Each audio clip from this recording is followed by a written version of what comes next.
Так, удалось купить вот такую вот просто шикарную вырезку говядины. Смотрите, она какая светленькая, все. Сейчас покажу, что из нее можно сделать. Но изначально ее нужно зачистить. То есть, естественно, конечно, будет какой-то отход. То есть, если есть какой-то отход, мы ее, соответственно, можем отдавать французскому бульдогу. Она спокойно это дело все уничтожает. То есть, производство у нас безотходное. И потихонечку, ну, как у вас получится, соответственно, много, мало, ну, по-разному получается. Но отход в любом случае будет. Но зачистить ее обязательно, чтобы вырезка очень нежная. И вот эти вот все пленочки, они, конечно, будут лишние.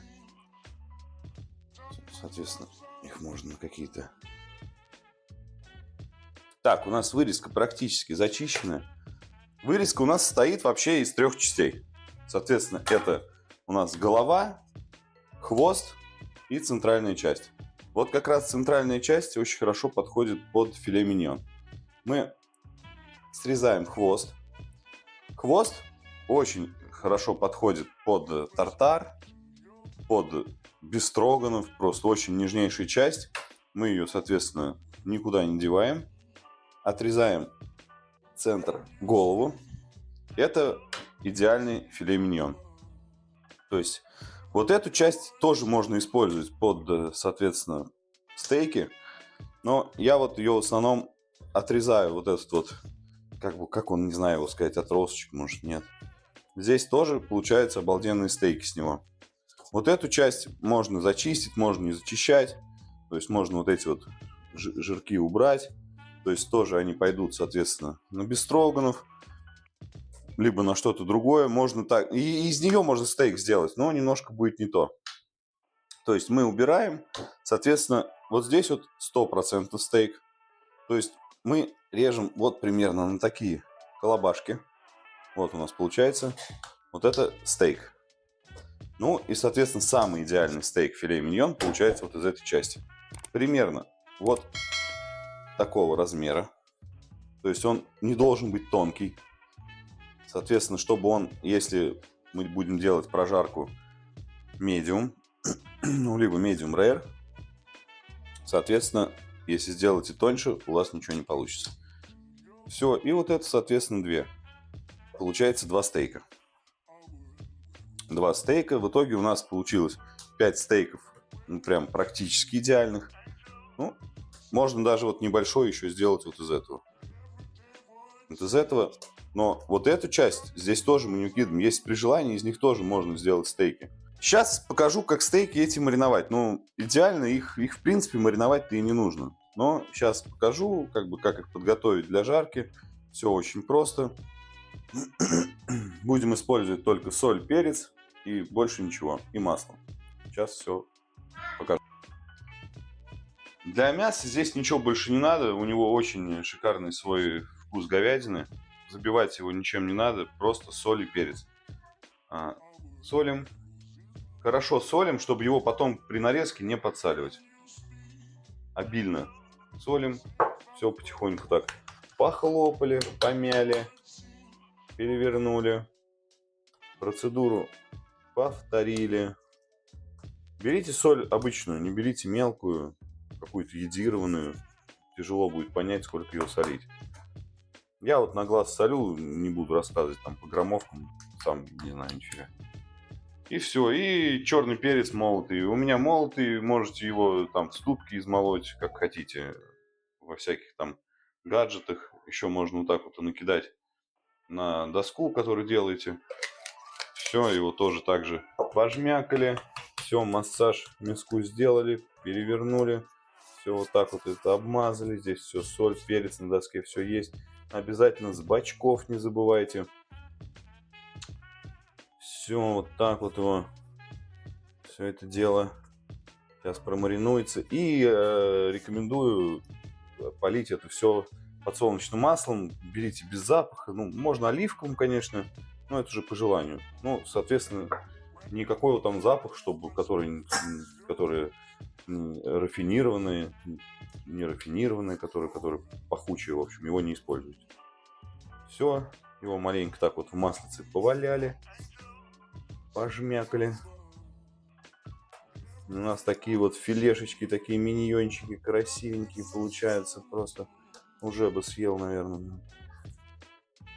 Так, все. И вот так вот оставляем буквально, да, много не надо, там минут 15-20 достаточно. Ну, час, если простоит, тоже хорошо. Итак, поставили сковородку. Ее нужно капитально разогреть. То есть на сильном огне нужно жарить стейки. Соответственно, чтобы они не превратились в вареное мясо. Чтобы у них был красивый колер. Итак, как правильно жарить на этой сковороде? То есть это нержавейка. Проверяем водой. Берем маленько водички, капаем. Вот если она вот так вот испаряется, жарить еще рано. Соответственно, сейчас покажу, как она, когда правильно будет нагрета, покажем, когда время жарить. Так, проверяем еще раз. Берем водичку. Все, видите, шарики катаются. Все, она не испаряется, шарики катаются. То есть сковородка готова для того, чтобы на ней жарить. Добавляем немного растительного масла. Какое у вас есть, не знаю, там оливковое, подсолнечное, неважно. Все, маленько ее даем ему прогреться. Так, все, масло у нас дымит. Можем заряжать туда стейки. Берем самый красивый, кладем. Стейки у нас сантиметра, наверное, по 2,5. Я думаю, жарить будем минуты по 3 с каждой стороны. Изначально нужно подготовить сливочное масло. У меня розмарин, но у меня не свежий, у меня замороженный, но тоже пойдет. Не будет розмарина, ничего страшного. Не будет чеснока, ничего страшного. Но они дадут, соответственно, ароматику. Чеснок можно вот так вот разбить, чтобы он отдал все свои ароматы маслу. И все. Сейчас, пока мы жарим на одной стороне, чеснок можно уже зарядить. Пускай он свои ароматы отдает. Кто-то переворачивает на другую сторону и потом добавляет чеснок, розмарин. Я добавляю сразу. Пускай он уже прогревается, свою ароматику мясу отдает. Будет просто бомба. Все. Оставляем, не трогаем мясо минутки на 3. Так, у нас уже чесночок такой стал коричневый. Его можно маленечко так вот покрутить. Розмаринчик тоже у нас, смотрите, видите, маленько уже такой пожух. Все, он в масло уже свои ароматы отдал. Так, можно посмотреть, как выглядит у нас. Все, видите, колер красивый. Можно уже перевернуть стейки. Все, у нас корочка уже появилась. И в этот как раз момент мы добавляем сливочное масло.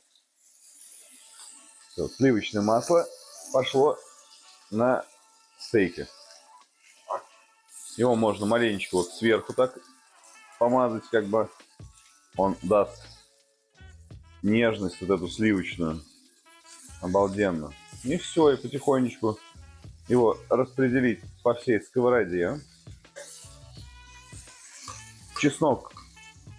Вот он, чтобы не был черный, маленько он еще должен постоять. Как чеснок начнет менять цвет ближе к темному, его нужно вынимать. Но я думаю, наш чесночок уже можно вынимать. Он уже все свои ароматы в масло отдал. Розмарин пускай остается. Мы его пока не трогаем. Пусть он со сливочным маслом разойдется. Все, и пока стейки жарятся, мы можем их вот этим вот ароматным маслом сверху поливать. Это даст нежность, соответственно, ароматы розмарина. Это просто... Здесь такая стоит ароматика, вы просто не представляете. Если бы я мог бы передать вам, вы бы сейчас просто с ума бы сошли. Это просто безумно вкусно пахнет. Угу.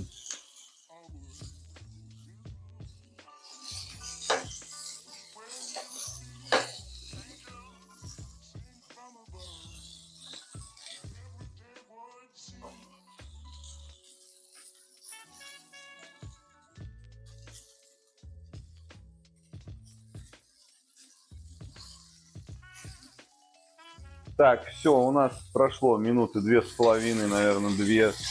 У нас вторая сторона. Также корочка появилась. Есть красивый колер. Мы теперь эти стейки переворачиваем на бока. Нужно, чтобы каждый бочок тоже у нас, соответственно, стал красивым. Чтобы колер появился со всех сторон.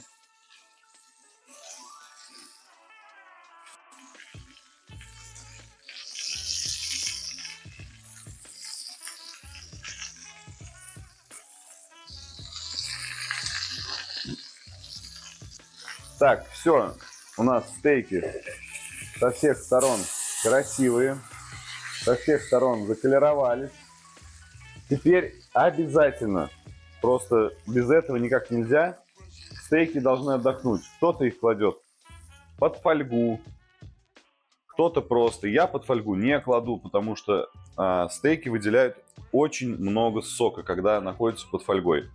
Лишнюю влагу, соответственно, мы хотим сохранить внутри стейка, чтобы он был более сочный. Но у кого есть, у кого нет, но у меня есть такая вот штука, он у меня будет отдыхать, соответственно, под вот такой вот приблудой. У меня есть, он называется, я не знаю, как дымогенератор, окуриватель, кто его как только не называет. То есть мы вот так накрываем его дощечкой и поджигаем вот такую вот щепу. У меня ольховая. То есть мы поджигаем, и он потихонечку сейчас начнет выдавать дымок. То есть дым пошел, он работает.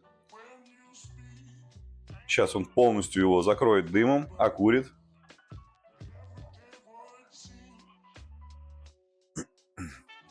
Все, стейки полностью в дыму. И в таком состоянии они у меня проведут минут, наверное, 5. После этого покажу, какой прожарки получились. Так, к стейку идеально подойдет сливочный соус с грибами. У меня нашлись вот такие вот белые грибы. Ну, вы можете использовать любые. Шампиньоны тоже хорошо подойдут. Нарезаем их такими вот красивенькими слайсами. И, соответственно, будем их обжаривать.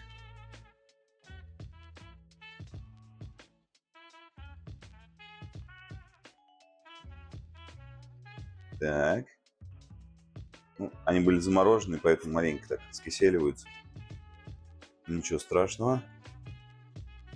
Но от этих грибов, конечно, ароматика будет бешеная. Просто гастрономика. Наши вкусовые сосочки просто нам скажут за это большое спасибо. Так вот их нарезаем.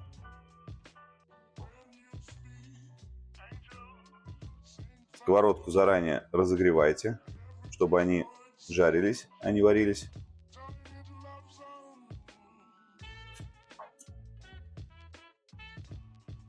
Так. Все, грибочки нарезали, сковородочка разогревается. Сейчас будем скоро запускать. Сковородочка у нас нагрелась. Наливаем немного растительного масла. И заряжаем туда наши белые грибочки. Все.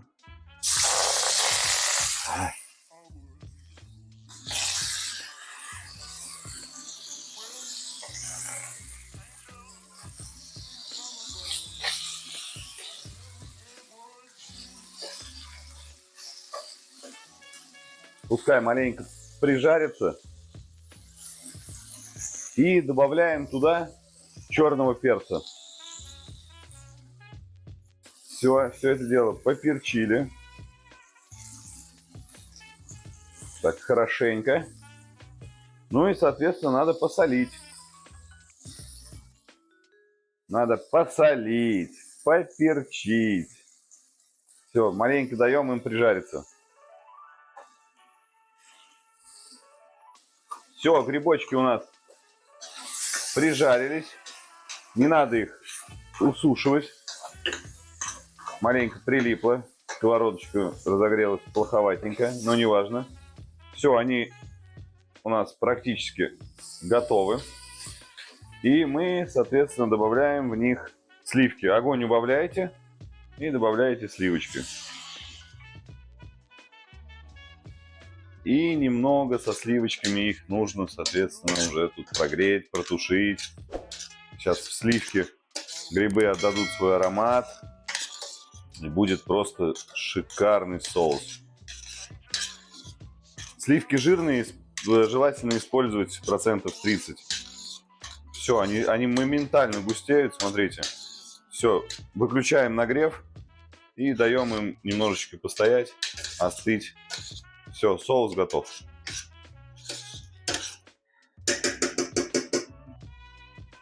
Так, все, соус у нас готов. Стейки у нас отдохнули. Снимаем эту красоту, эту пушку просто. Сейчас посмотрим прожарку. Блин, пахнет дымом. Ну, просто обалденно. Теперь самое главное, в какую прожарочку мы попали. Разрезаем. Ну это идеальный медиум. Идеальный. Нарезаем тоненькими слайсиками. Тонюсенькими слайсиками. Ну, как получится, в общем. Так вот. Режем поперек волокон. Это будет гораздо приятнее жевать. Все. Стейк просто идеальный. Берем. Теперь наш бомбический соус с белыми грибами. Все. И вот так вот, не жалея, поливаем стейки. Все. Приятного аппетита. Блюдо готово.